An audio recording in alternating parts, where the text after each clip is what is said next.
অথচ এখানে যারা বসে আছেন আল্লাহ তাআলা রহমত নাজিল করছেন, গুনাহগুলো আল্লাহ ঝর্ণার পানির মতো জমিনের মধ্যে দাফন করে দিচ্ছেন। জোরে বলেন সুবহানাল্লাহ, সুবহানাল্লাহ। অতএব হেদায়েত দেওয়ার মালিক কে? জোরে বলেন হেদায়েত দেওয়ার মালিক কে? আল্লাহ।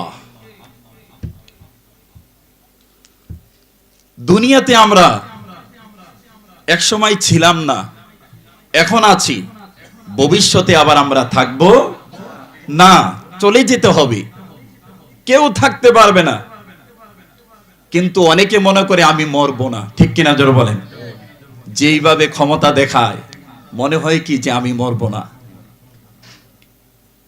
মহান রব্বুল আলামিন আমাদেরকে এমন একজন নবীর উম্মত আমাদেরকে বানাইলেন, নূর নবী মুহাম্মদুর রাসূলুল্লাহ সাল্লাল্লাহু আলাইহি ওয়াসাল্লামের উম্মত হওয়ার জন্য অন্যান্য নবীরা পর্যন্ত আল্লাহর কাছে কেঁদেছে, দরখাস্ত করেছে। জোরে বলেন সুবহানাল্লাহ, সুবহান।